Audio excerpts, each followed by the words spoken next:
The Watcher House, Chapter 1, The First Letter. The house was empty when they unlocked the door.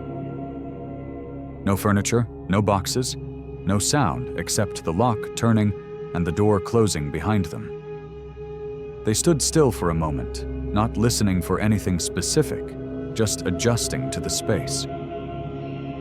They walked through the rooms once more, not to admire them, just to confirm what they already knew. The house was exactly as it had been during the showing. Same walls, same floors, same layout. Nothing felt altered. They talked about practical things, electrical work, paint, which room would be finished first. The conversation stayed grounded. No one mentioned feelings. No one said the word home out loud. They left after less than an hour. At the mailbox, there was already an envelope. It wasn't tucked in the corner or bent. It sat flat, as if it had been placed carefully. The address was typed. Their names were spelled correctly. There was no return address. They brought it inside. The envelope stayed unopened for several minutes. It rested on the kitchen counter while they discussed something unrelated. A contractor schedule. A phone call that needed to be made. Eventually, one of them picked it up. It was light. One sheet of paper inside. He opened it slowly, tearing the edge cleanly instead of ripping it. The paper was folded once, lengthwise. No smudges, no stains. They read it standing. The letter began calmly. It welcomed them to the neighborhood. Then it welcomed them to the house. It said the writer had been watching the house for a long time, not since it was listed. Not since the sale. Long before that. It said the house had a history of being watched, that it had always attracted attention. The letter mentioned previous families. Not names, but details. How long they stayed, how many children they had, how the house changed as those children grew older. It spoke about one family leaving suddenly, another staying longer than expected. It asked if they had children.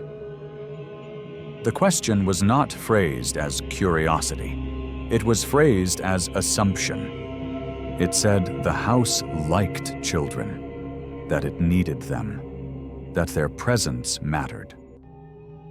The letter said the writer was responsible for watching the house, that this responsibility had been passed down.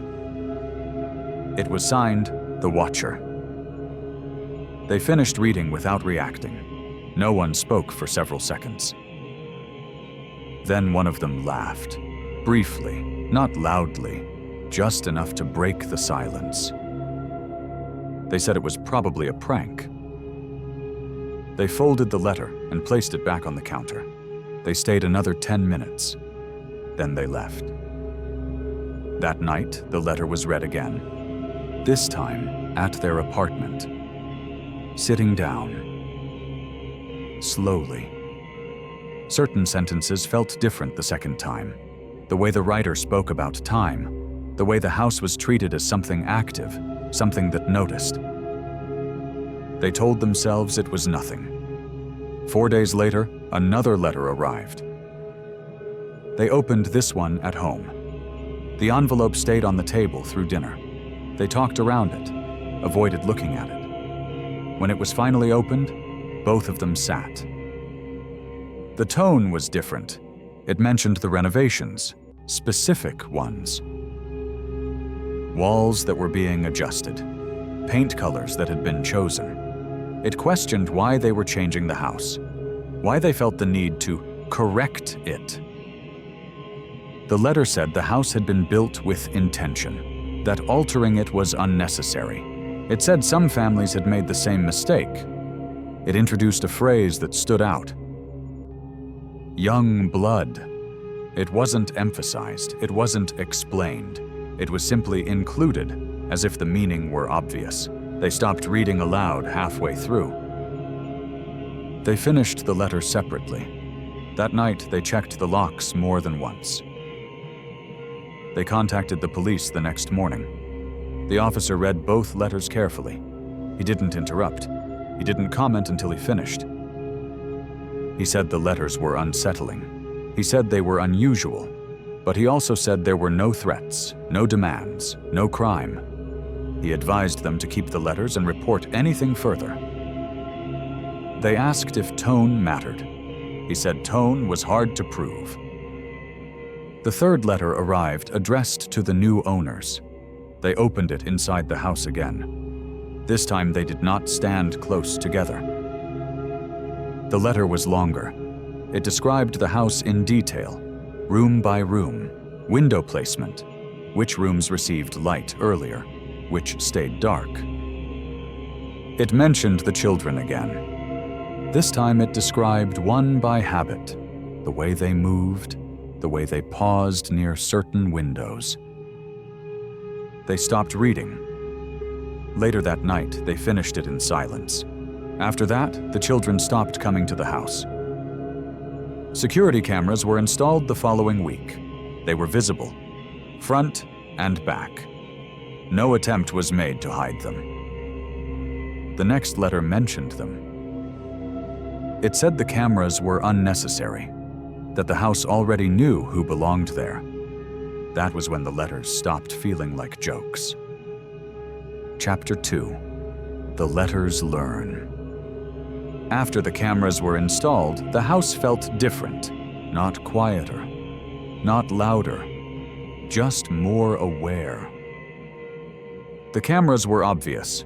One at the front, angled towards the street and mailbox, one in the back, covering the yard, another inside, facing the main entry.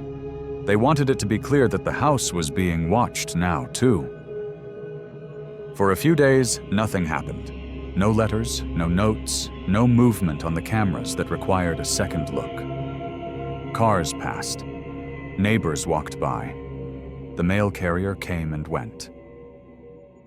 They allowed themselves to relax slightly. Then another envelope arrived. They didn't bring it inside right away. It stayed in the mailbox for several hours. They checked the cameras first. Nothing unusual. The mail carrier had placed it with the rest of the mail. No one else had approached. They finally brought it in that evening. They placed it on the kitchen table. No one touched it at first. Dinner happened around it. Plates were cleared, the envelope stayed. When they opened it, they sat side by side, but not close enough to touch. The letter acknowledged the cameras. Not directly, not by name. It said the house understood fear. It said fear always arrived before acceptance. It said watching went both ways. It said the cameras did not change anything. The letter said the house had been watched before, by people who thought watching gave them control. Those people had been wrong. It said the house decided who stayed. They read the letter twice. The second time, they noticed how carefully the sentences were spaced, how nothing felt rushed, how the tone remained calm, even reassuring. They folded the letter and placed it with the others. That night, the house was checked room by room before bed. Not because they thought someone was there, but because not checking felt worse. Sleep came late. A week passed without another letter. Then 2 arrived within 3 days. The first was short. It said the house was pleased that the children were no longer visiting as often. It said their absence had been noticed. It said absence was also a form of attention. The second letter was longer. They opened it in the living room. This letter referenced daily routines, when the lights came on, when they turned off, which room was used most in the evening, which room stayed empty. It did not claim the writer was inside the house. It didn't need to. The letter described sounds, not dramatic ones, ordinary ones. Footsteps moving from one room to another, a chair being moved, a door closing fully instead of halfway. They read that letter standing. When they finished, they didn't speak. They didn't sit down. They didn't look at each other. One of them folded the letter slowly, the other watched. That night, they slept with the bedroom door locked. They contacted the police again. This time, the officer stayed longer. He read every letter in order. He took notes. He asked about timing, about delivery, about who had access to the mailbox. He said there were still no direct threats, but he also said the pattern was concerning. They asked about DNA testing. The envelopes were sent. While they waited for results, the letters continued. One arrived early in the morning. They found it when leaving for work. It mentioned the time they usually left. It suggested the writer noticed when schedules changed. It said unpredictability did not confuse the house. They didn't open that letter until evening. They placed it on the counter and went about their routines, but everything felt delayed, as if the unopened envelope controlled the pace of the day. When they finally opened it, they stood. The letter spoke about patience. It said the house had waited through years of silence before, through families who believed they were alone, through people who assumed nothing was happening. It said waiting was easy. The DNA results came back without answers. No match, no clear source. The police suggested continuing to document everything. They moved into the house shortly after. Not because they felt safe, but because staying away had stopped helping. The house was theirs. Leaving it empty made it feel more exposed. The first night inside, nothing happened. The second night, a letter arrived. It had been delivered earlier in the day. They found it after dinner. They opened it in the kitchen. The letter referenced sounds from that evening. Not everything, just enough. It mentioned movement upstairs, a pause near a window, the order in which lights were turned off. They read it slowly. Halfway through, one of them stopped. They finished it separately. That night, no one slept. They changed routines again. Arrival times varied. Lights stayed on longer. Sometimes they left the television on overnight, not to watch, but to avoid silence. The letters adjusted. One letter commented on the television, on how noise changed the house, on how silence always returned. Another letter mentioned that the house could tell when they were awake. They began opening letters only during the day. Never at night, never alone. They stood at the kitchen counter.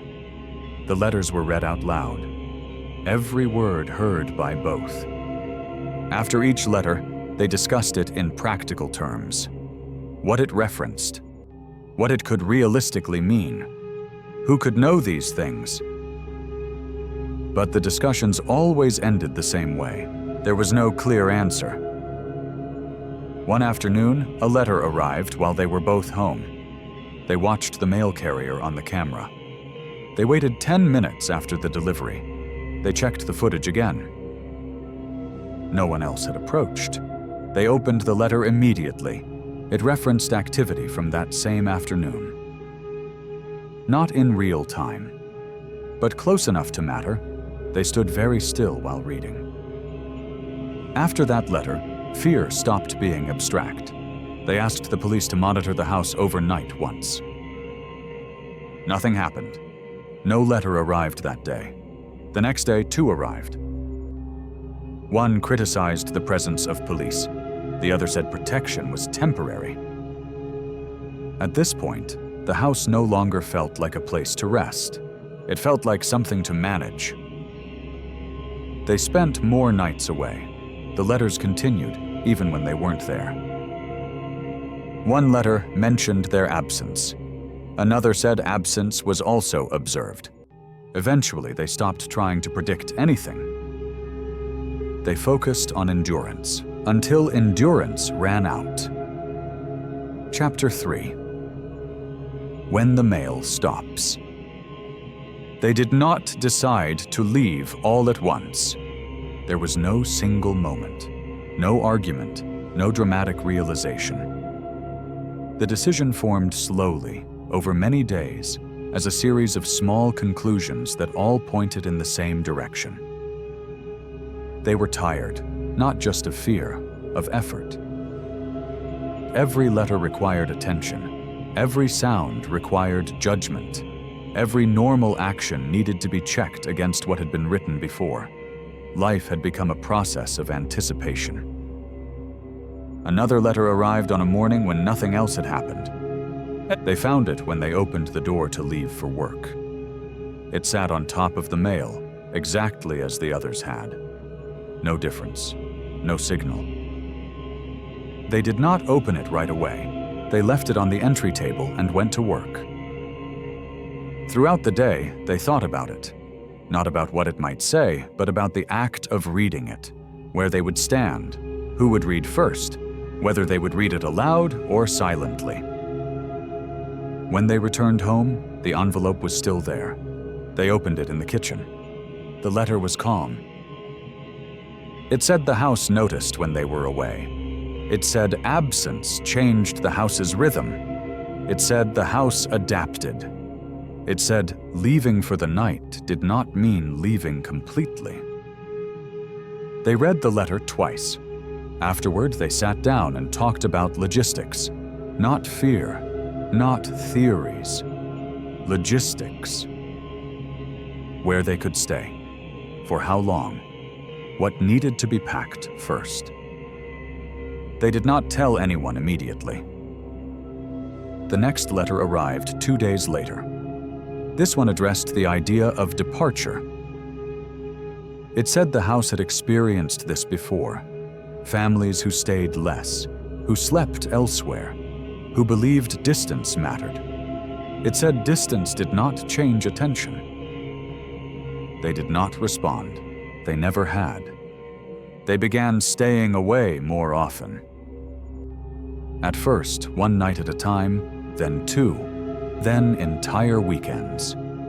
Each time they returned, they expected to find something different. They never did. The house looked the same. The cameras showed nothing unusual. The mailbox held mail and nothing else. Then a letter arrived after a longer absence.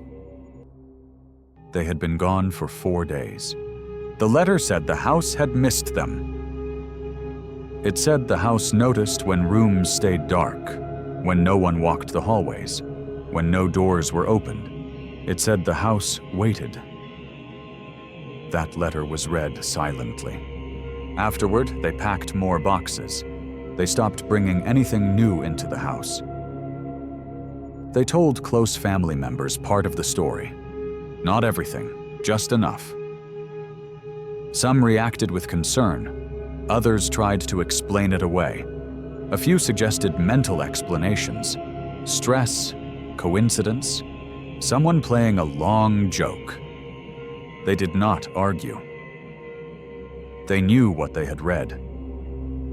The letters continued even as their presence decreased. One arrived when they had not been there for a full week. It commented on how the house changed when it was empty. It said emptiness made things clearer. They did not open that letter until the next day. When they did, they read it standing near the door. They folded it and placed it with the others. They began preparing to sell. This process was slower than they expected. Disclosures had to be made. Conversations had to be repeated. Every time the letters were mentioned, reactions shifted. Some people asked questions. Some stopped responding. They did not blame anyone. They understood. The letters stopped arriving. At first, they did not notice. Days passed. Then a week. Then another. The mailbox filled with normal mail. They checked the cameras. Nothing changed. They waited. They did not say it out loud, but the silence became noticeable. After 2 weeks, they acknowledged it. No new letters. They debated what it meant. One of them said maybe the watching had ended. The other said maybe there was nothing left to say. They did not feel relief. They felt suspended. They moved out completely. The last day in the house was quiet. They walked through the rooms one final time. Not slowly, not ceremonially, just thoroughly. They checked drawers, closets, corners. Nothing was left behind. They locked the door. They did not look back. The house was listed shortly after. Interest was limited. People who toured the house often commented on how normal it felt, how quiet the street was, how well the house had been maintained. Some asked why the price had been reduced. They gave prepared answers. The letters were mentioned only when required. The house sat on the market longer than expected. Months passed. During that time, no letters arrived. Not at the house. Not forwarded. Not at their new address. The silence remained complete. Eventually, a buyer came forward. The sale went through, at a loss. After the sale, the case was reviewed again. The police had no new leads, no new complaints, no similar reports nearby. The investigation remained open but inactive. The letters were archived. No one was charged. No explanation was confirmed. The family moved on. Life returned to something like normal. Sleep improved. Routines stabilized. Conversations stopped circling the same questions. But certain habits remained. Mail was still checked carefully. Envelopes were opened deliberately. Time passed. Years later, the house was occupied again. No confirmed letters were reported. No complaints were filed. The house continued to exist as it always had. Quiet street. Normal routines. Lights turning on and off. The question never found an answer. Not who wrote the letters. Not why they stopped. Only that they did. And that somewhere between watching and silence, the house was never the thing being observed.